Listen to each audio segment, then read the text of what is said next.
Assalamualaikum warahmatullahi wabarakatuh. Alhamdulillahirabbil alamin wa bihi nasta'in ala umuri dunya waddin.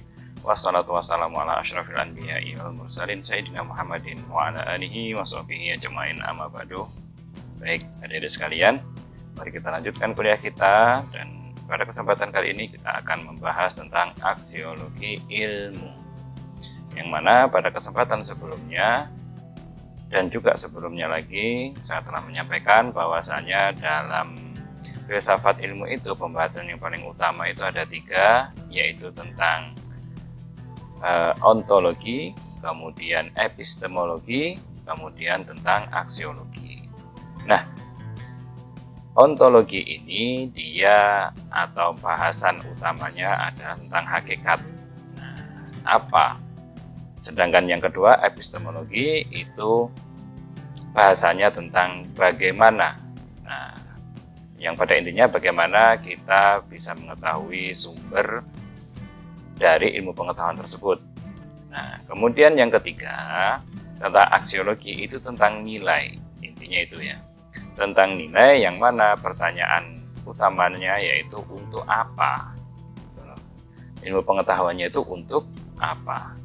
Nah, maka dalam filsafat ilmu ini kita harus menguasai dan setidaknya memahami tentang 3 komponen tadi, sehingga ketika kita belajar suatu ilmu, maka kita akan dapat mengembangkannya. Tidak hanya berkutat dengan hukum atau tidak hanya berkutat dengan yang normatif saja, tapi dapat mengembangkan, kemudian dapat memanfaatkannya untuk kehidupan diri kita sendiri dan keluarga kita. Syukur kalau kita bisa menyebarkannya ke orang lain. Baik, adik-adik sekalian, mari kita lanjutkan kuliah kita pada kesempatan kali ini.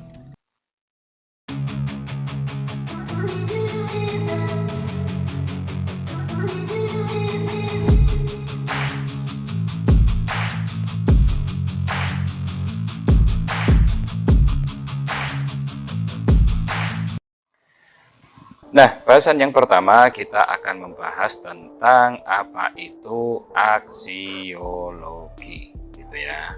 Kita harus tahu dan kita mengerti apa itu hakikat dari aksiologi.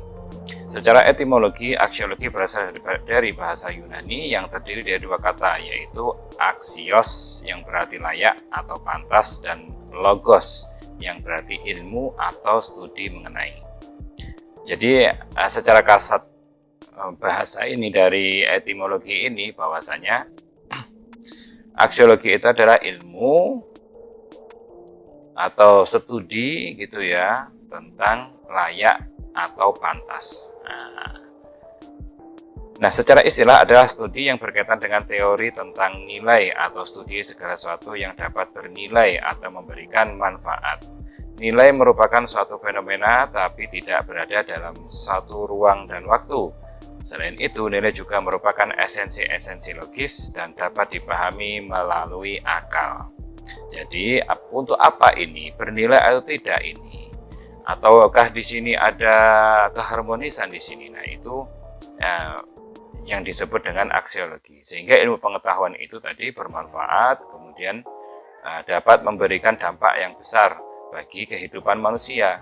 Kalau ilmu pengetahuan ini enggak bermanfaat, buat apa dipelajari, kan gitu. Nah, maka dapat dipahami bahwa aspek aksiologi dari filsafat mempelajari dan menjelaskan tentang segala sesuatu yang berhubungan dengan moral dan nilai-nilai.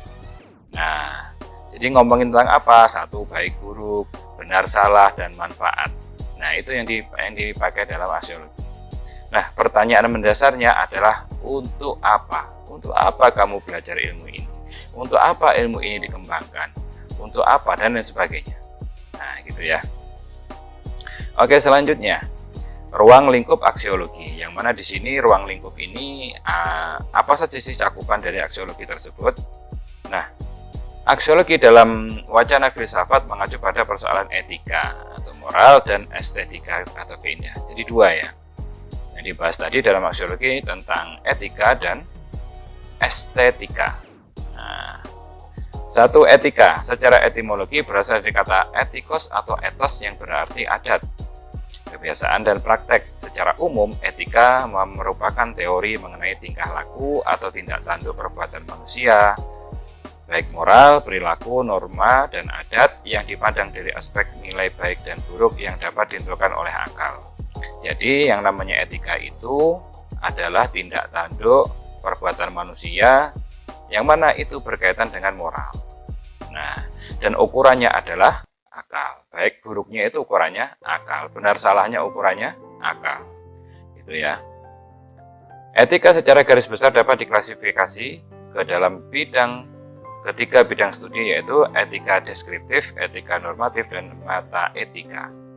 Jadi ini pembagian ini yang sering dipakai gitu ya, yang sering dipakai dan sering dibahas. Adapun bagian-bagian yang lain juga banyak jika kita mau melihat di buku-buku rujukan tentang etika.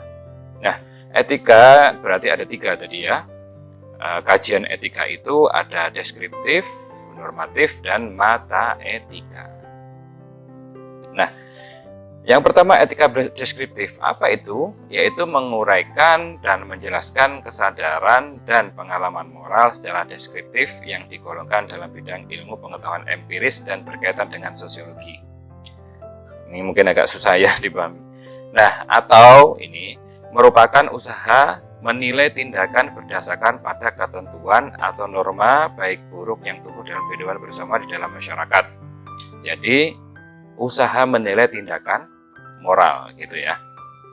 Etika deskriptif menempatkan kebiasaan yang sudah ada dalam masyarakat sebagai acuan etis. Jadi penilaiannya itu sudah ada di dalam masyarakat. Nah, contohnya apa? Seperti sopan santun kepada orang yang lebih tua.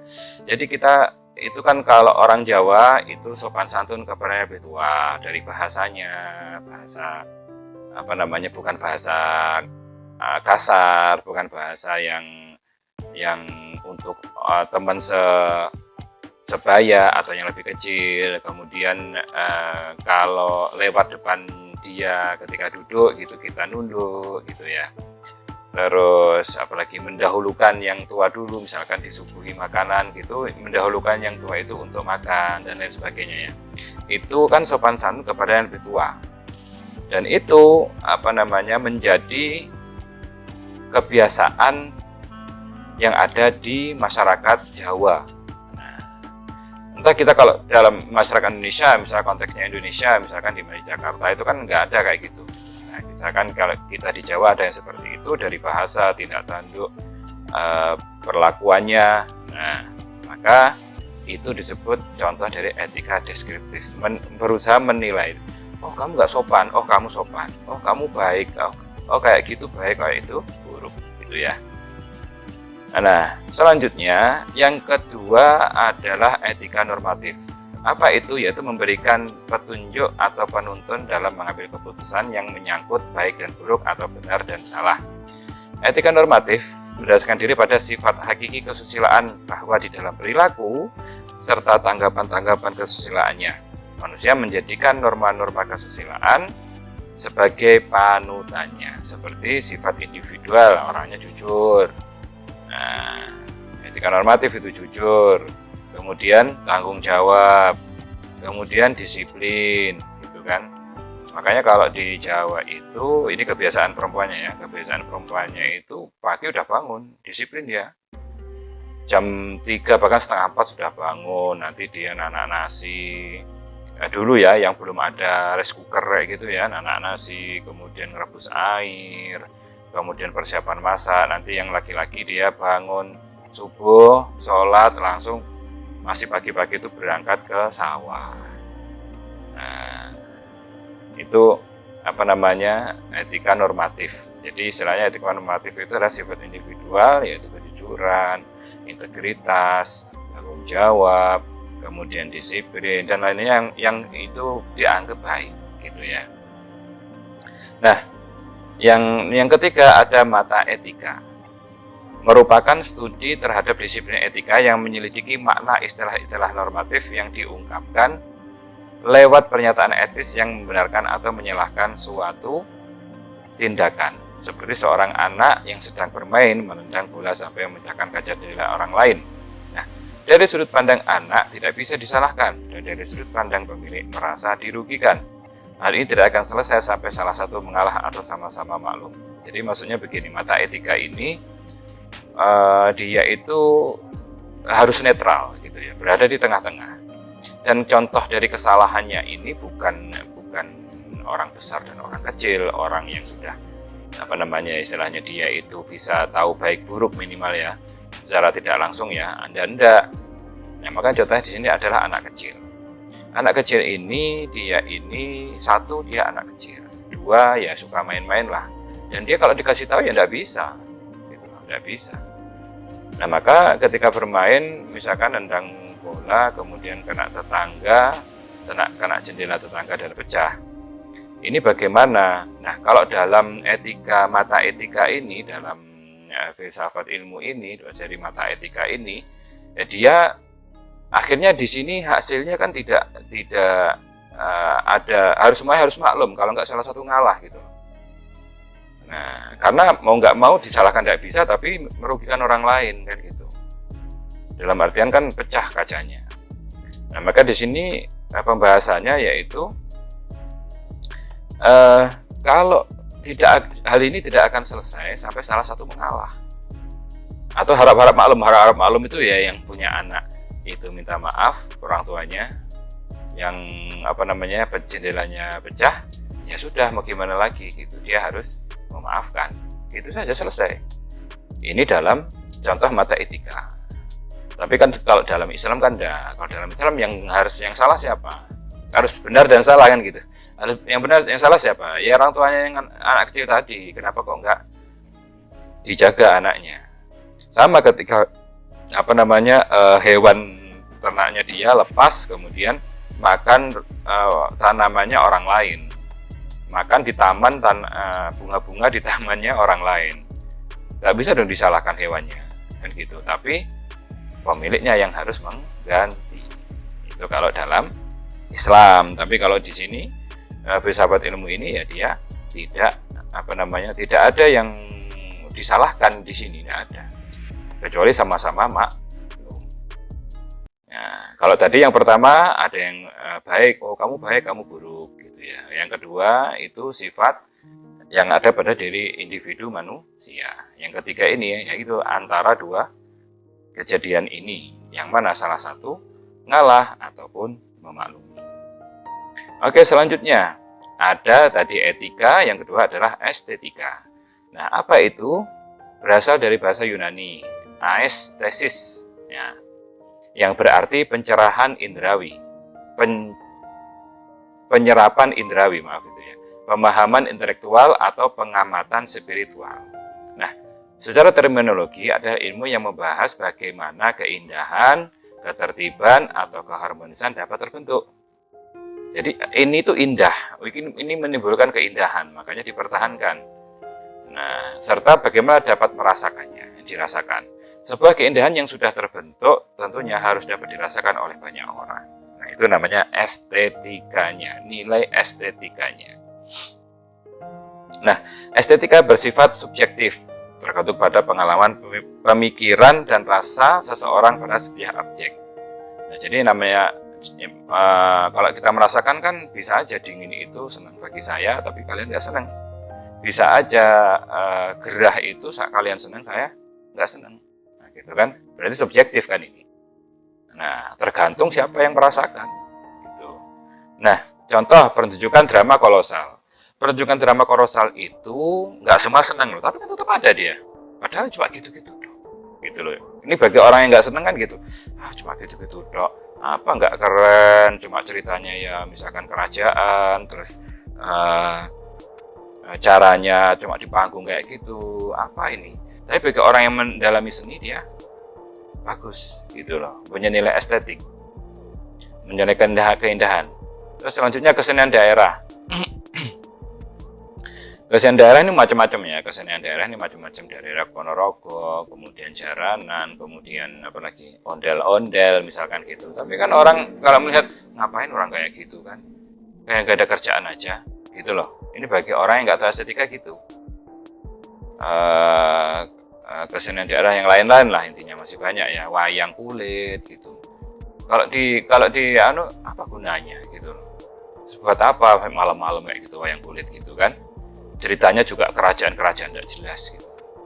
Nah, ini salah satu contoh orang yang tidak punya nilai estetika. Tapi kalau bagi mereka yang punya nilai estetika, dia ngerti tentang estetika, hal itu indah, hal itu bisa memberikan kepuasan batin misalkan gitu, bisa menghibur gitu misalkan. Nah, kemudian keindahan lukisan. Ini sama juga, keindahan lukisan. Gimana? Lukisan indah, orat-orat warnanya nggak jelas gitu kan misalkan, terus dikasih tanda tangan misalkan siapa yang terkena sini, Gusmus atau siapalah gitu, pelukis terkenal. Kemudian dijual 1 miliar, cuma gitu dok gitu kan istilahnya. Nah, tapi kan di sini orang mempunyai nilai estetika sendiri. Kemudian contoh yang lain, kecantikan wanita. Loh, sebab cantik itu relatif. Jadi orang itu ketika memandang kecantikan wanita itu semuanya berbeda penilainya kalau estetik itu. Belum tentu yang cantik wajahnya, cantik sifatnya. Belum tentu yang cantik badannya itu cantik wajahnya. Belum tentu yang cantik badannya itu cantik perilakunya. Nah, makanya kalian kadang lihat ada cowoknya ini yang ganteng lah gitu ukurannya, tapi kok istrinya begini gitu. Atau istrinya cantik tapi dia pilih suami yang tidak ganteng lah intinya gitu ya, menurut kalian. Itulah apa itu yang disebut dengan estetik. Orang itu memandang dari apanya. Nah, sebab kecantik itu relatif. Nah, gitu ya, cantik itu relatif. Nah, maka etika dan estetika dalam hal baik ya dapat dikategorikan begini. Hal itu baik gitu. Nah, di sini pertanyaan ada 4. 1, apakah baik itu nikmat? Itu hedonis. Jadi maksudnya apa? Dia itu nganggep baik kalau dapat nikmat. Gitu ya. Baik nikmat lahir atau batin. Nikmat lahir itu misalkan badannya sehat, kalau makanan enak di lidah, itu nikmat lahir ya, nikmat lahir. Apakah sakit itu sebuah uji baik atau buruk sakit itu kan gitu. Kalau dalam perspektif agama, sakit itu kan baik sebenarnya, penebus dosa gitu kan. Tapi kalau di dalam estetika filsafat ilmu, ini ukurannya itu nikmat atau enggak. Baik itu nikmat atau enggak.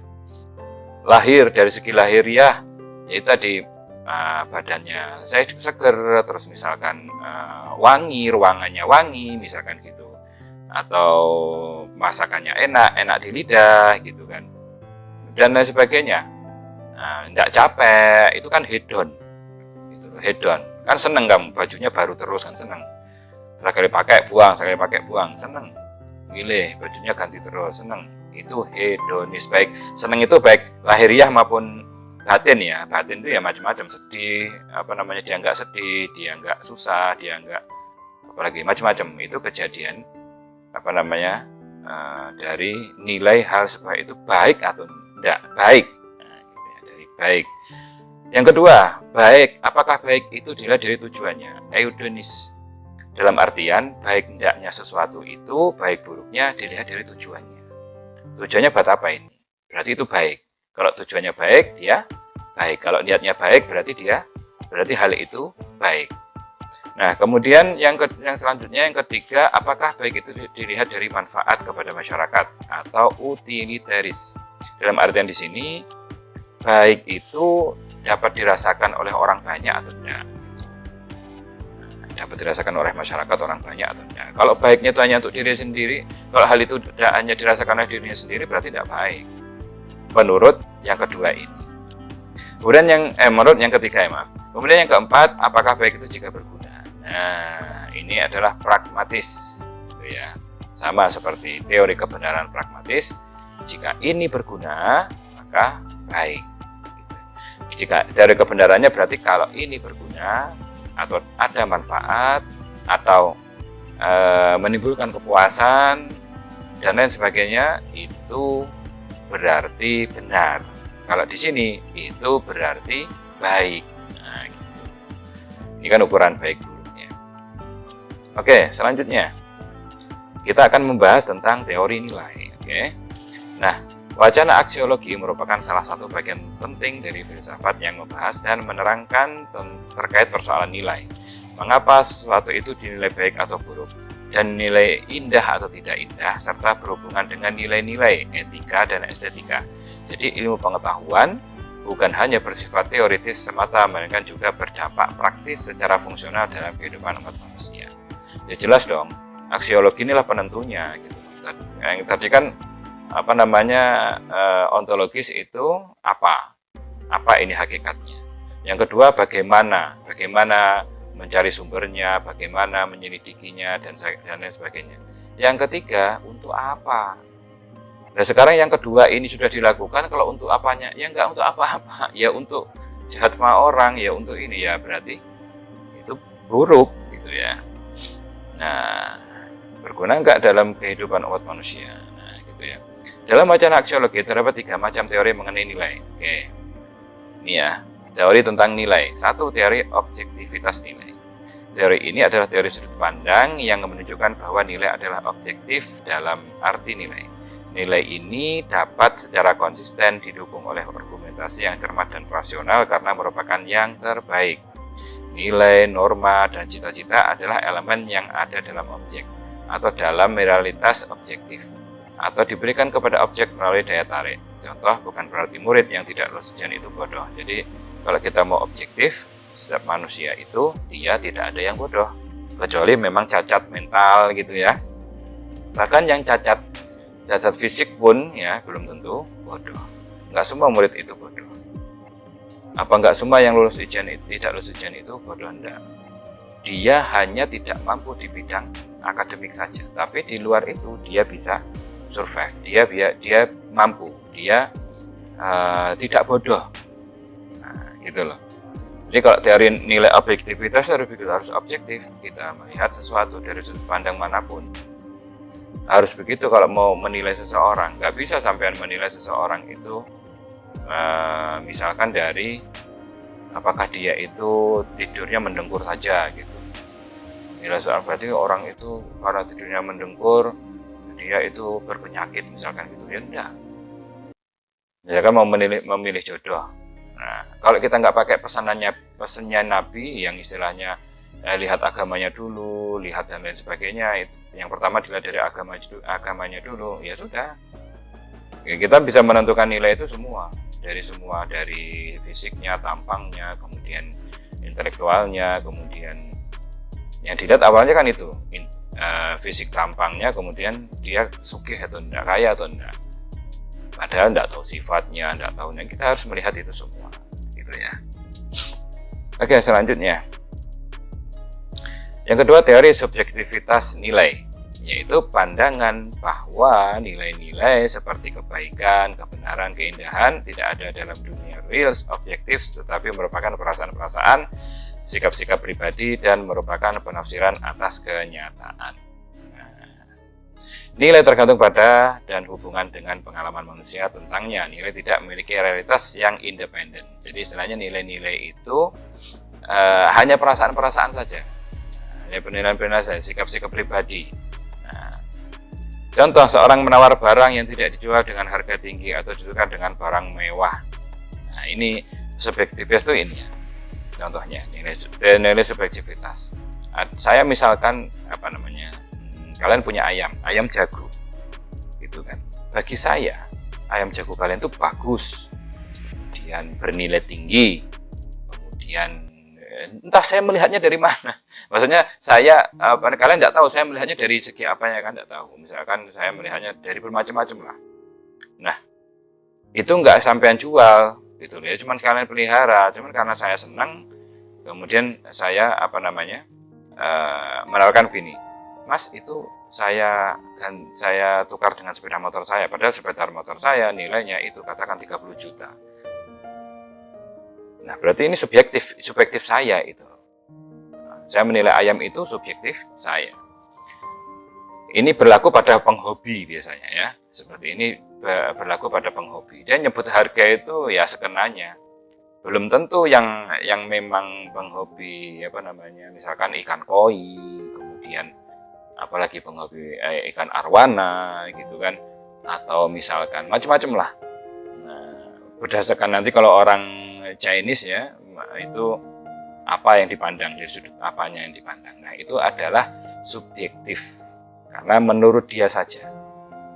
Nah, bahkan barang-barang yang antik itu memang semuanya kita jualnya kepada orang-orang yang subjektif ya, pengoleksi barang-barang antik, pada pengoleksi mobil mewah misalkan gitu kan, ngapain gitu. Itu kan kalau orang itu kan begitu, terserah, subjektif berarti. Kemudian selanjutnya, yang ketiga, relativisme nilai adalah pandangan yang memiliki beberapa prinsip sebagai berikut. Nah, satu, bahwa nilai-nilai bersifat relatif karena berhubungan dengan preferensi, yaitu sikap, keinginan, ketidaksukaan, perasaan, selera, kecenderungan, dan sebagainya, baik secara sosial maupun pribadi yang dikondisikan oleh lingkungan, kebudayaan, atau keturunan. Nah, jadi relatif. Kalau tadi objektif, subjektif, sekarang relatif. Ya, bersifat relatif. Sikap, keinginan, ketidaksukaan, dan lain sebagainya tadi ya. Kemudian yang kedua, bahwa nilai berbeda secara radikal dalam banyak hal dari suatu kebudayaan ke kebudayaan lainnya. Bisa saja dalam kebudayaan, misalkan kayak di Indonesia, sapi dimakan, sapi disembelih, tapi dalam kebudayaannya India, sapi itu dianggap suci lah, intinya begitu. Nah, itu kajiannya kan mendalam nanti. Nah, perspektif lintas agama dan lain sebagainya. Nah, kemudian yang ketiga, bahwa penilaian-penilaian seperti benar atau salah, baik atau buruk, tepat atau tidak tepat, tidak dapat diterapkan padanya. Ini relativismenya nilai begitu. Jadi ya penilaian itu ya tidak dapat diterapkan karena ya subjektif, ya objektif, ya lain sebagainya lah, karena penilaian seseorang kan. Kemudian tiga, bahwa tidak ada dan tidak dapat ada nilai-nilai universal, mutlak, dan objektif manapun yang diterapkan pada semua orang pada segala waktu. Jadi memang relativisme nilai ini ada yang mengatakan semuanya nggak ada benar-benar kayak gitu, nggak ada gitu ya. Nah, karena apa? Nggak bisa diterapkan pada semua orang gitu, nggak bisa diterapkan sama semua orang. Tapi ya nggak juga kayak gini tuh. Kayak air juga bernilai kan, bagi siapapun bernilai. Air karena sumber kehidupan, air, pakaian, sumber kehidupan, tempat tinggal, sumber kehidupan. Sampai petapa pun lah, petapa itu orang yang bertapa, nggak butuh rumah, nggak butuh makan, makanya butuh. Tapi air ya tetap butuh untuk bersesuci, untuk mandi, dan lain sebagainya. Oke, nah ini ada pandangan lain tentang nilai ya. Teori ini mendapat kritik tajam, yaitu teori kayak subjektivisme, objektivisme, relativisme nilai tadi, mendapat kritik tajam sebab pandangan ini secara keliru menyamakan nilai objektif dengan penilaian pribadi subjek, khususnya dengan perasaan-perasaan subjek. Menurut teori ini, bahwa setiap individu subjek menentukan nilainya sendiri-sendiri. Nah, dengan alasan inilah, sebagian filsuf menyatakan dengan tegas bahwa nilai adalah esensi non-temporal, yang sewaktu-waktu atau sewaktu-waktu, dan hierarki, ada hierarki sifatnya, ada tingkatan sifat-sifatnya. Untuk mengetahui hierarki nilai ada 5 kriteria. Apa saja? 1. Makin lama sebuah nilai bertahan, makin tinggi kedudukannya. Misalnya, kebahagiaan bertahan lebih lama daripada rasa nikmat, kesehatan dari rasa kenyang. Maksudnya apa? Maksudnya kalau dia tuh dapat nikmat, misalkan baju baru, hatinya nggak bahagia gimana kan gitu. Berarti nilai diukur dari dia bahagia apa enggak, dia tinggal di rumah itu bahagia atau enggak. Belum tentu rumah yang bagus, kemudian mewah itu bahagia orangnya, belum tentu. Nah, makin lama sebuah nilai bertahan, makin lama kebahagiaan itu bertahan, maka semakin tinggi harganya, misalkan begitu, karena dia bahagia di sini. Nah, kesehatan dari rasa kenyang. Nah, dia sakit tapi kenyang kan tidak enak. Dia sehat tapi lapar mending, gitu kan. Nah, yang kedua, semakin tinggi nilai maka ia tidak dapat dan tidak perlu dibagi kalau disampaikan kepada orang lain. Misal, nilai pengetahuan lebih tinggi daripada makanan. karena pengetahuan dapat disampaikan tanpa harus dibagi, sedangkan makanan tidak. Jadi pengetahuan cara kalian ngajarin apa ke orang itu yang tanpa harus dibagi, tanpa harus dipersiapkan, ya sudah diajarin aja gitu. Kalau makanan kan enggak, beli dulu bahannya, masak dulu dan lain sebagainya gitu ya. Tetapi pengetahuan dapat disampaikan utuh keberhasilan banyak orang, ya. Utuh, yang namanya pengetahuan kan utuh, bisa disampaikan kepada siapapun. Asal komunikasinya nyambung, pasti bisa diajarkan gitu kan. Kemudian selanjutnya, 3. Nilai makin tinggi. Nilai makin tinggi, makin ia mendasari nilai lain dan sendiri tidak berdasarkan nilai lain. Misalkan nilai yang berguna berdasarkan nilai yang menyenangkan. Ya, berarti ya kalau dia nilai yang berguna, kalau menyenangkan berarti berguna. Kalau menyenangkan dia berguna. Ya contoh bisa berubah-ubah gitu loh, karena ini kan semua kita pandangnya ilmu pengetahuan dalam ilmu pengetahuan dari ilmu apapun gitu ya. Kemudian selanjutnya yang keempat, makin dalam kepuasan yang dihasilkan oleh sebuah nilai, makin tinggi kedudukannya. Misalnya cinta sejati lebih mendalam daripada nikmat seksual. Nikmat seksual tidak membantu orang dalam menghadapi masalah-masalah hidup, sedangkan orang mencintainya juga lebih kuat dalam segala tantangan. Maksudnya gitu. Jadi istilahnya kalau dia itu mempunyai kepuasan yang lebih gitu ya. Kepuasan itu kan bisa dia dapat dari manapun ya, termasuk seks gitu kan. Nah, maka lebih bernilai mana cinta sejati sama seks kan gitu. Kalau seks, kalau cinta sejati maksudnya cinta ya senang, mau hidup bersama gitu kan, saling membantu suka dan duka. Nah, lebih baik apa dia cinta sejati, karena seks itu cuma sesaat itu aja sudah. Bagi laki-laki kan, bagi perempuan juga nggak mungkin setiap hari, setiap jam gitu. Setiap hari mungkin, tapi setiap jam. Tapi kalau istilahnya cinta sejati, dia butuh teman hidup, butuh teman berbagi suka dan duka, itu kan setiap hari harus bersama, walaupun tidak setiap hari lah intinya ya, tapi adanya hubungan gitu kan, adanya relationship, saling berbagi, itu kan lebih nilainya semakin tinggi. Berarti yang dibutuhkan orang itu ya cinta sejati, maksudnya mau bersama suka dan duka, bukan seks yang itu hanya bersifat temporal gitu ya, waktu-waktu. 5. Makin relatif sebuah nilai, makin rendah kedudukannya. Makin mutlak, maka semakin tinggi. Sebuah nilai itu relatif semakin ia hanya masuk akal dalam kaitan dengan jenis realitas tertentu. Misalnya nilai-nilai kesenangan dan vital hanya dapat terwujud bagi makhluk yang jasmani indrawi dan bukan bagi roh murni. Dalam artian di sini relatif di sini maksudnya yang kalau saya nafsikan ya kenikmatan dunia itu ya, bukan yang batin ya. Kenikmatan dunia itu ya makan enak ya sudah, makan kalian kenyang masih makan terus kan ya selesai. Pakaian bagus misalkan kalian pakai paling 1 hari itu pun sudah bau juga, kalian harus ganti gitu kan. Nah tapi kalau dia roh misalkan kesenangan hati, kepuasan hati kan beda, bisa berhari-hari bahkan bisa terus gitu ya. Sedangkan nilai kebenaran tidak tergantung dari adanya makhluk jasmani indrawi, maka nilai kebenaran lebih tinggi daripada nilai kesehatan. Nah, ini adalah cara pandang yang lain dari tentang nilai ya, karena kita bahas nilai kan. Estetika itu membahas tentang nilai. Nah, manfaat aksiologi bagi ilmu. Nah, ini manfaat aksiologi ilmu pengetahuan adalah 1. Dengan nilai menjaga manusia berbuat baik. Jadi orang itu harus berbuat baik sama orang lain. Kalian mempelajari etika ya harus untuk berbuat baik. Kalian mempelajari hukumnya untuk berbuat baik, bukan hukum nanti kalian pakai untuk menyengsarakan orang, untuk memperkarakan orang yang dia tidak bersalah. Kamu nyari-nyari perkara biar dapat uang, enggak. Tanah bukan milik kamu diserobot, dibikin perkara gitu kan. Terus kamu kong kali kong sama orang lain, sama jaksa, sama hakim, sama notaris, kemudian kamu masukkanlah itu di pengadilan dibikin sengketa. Bukan, kamu tahu hukumnya itu. Kalian belajar hukum gitu loh, bukan untuk itu. Kalian ngerti tentang mekanik, kalian buka bengkel ngerti tentang mekanik. Karena kan punya ilmu, berarti kan ilmu mekanik.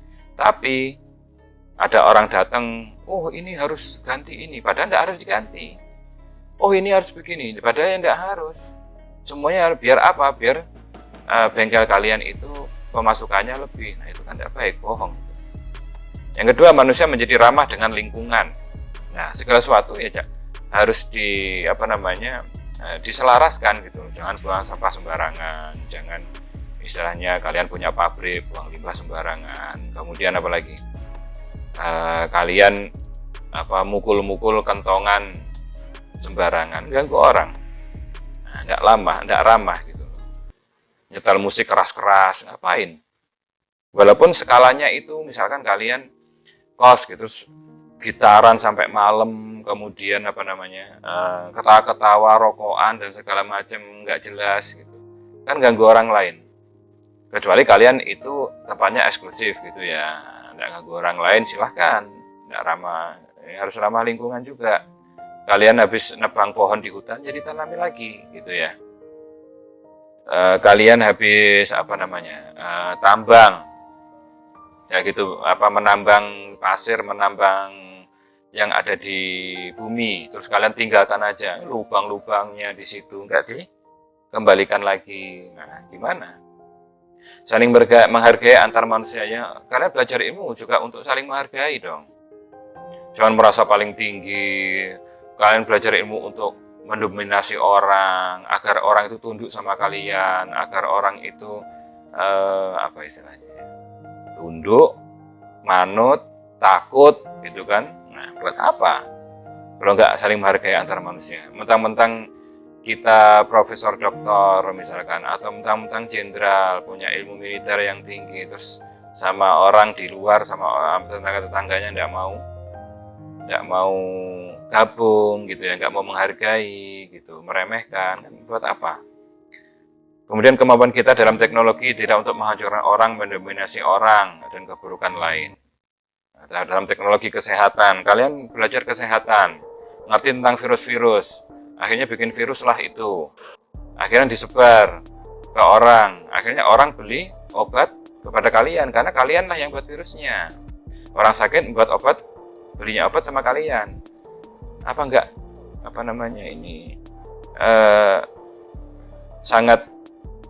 sangat hina perbuatan itu gitu ya. Nah, jangan begitu. Teknologi juga begitu. Teknologi dibuat untuk apa? Dibuat kejahatan. Buat apa belajar? Akhirnya kan gitu.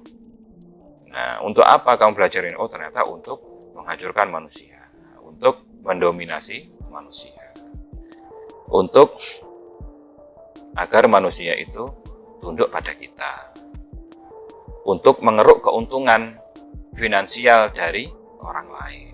Nah, kemudian yang kedua, dengan estetika maka akan tercipta keindahan, ketertiban, keserasian dan keharmonisan di dunia ini. Jadi ketika kita itu punya ilmu tata kelola kota misalkan ya gitu ya, ini dibuat agar kotanya indah, agar kotanya tertib.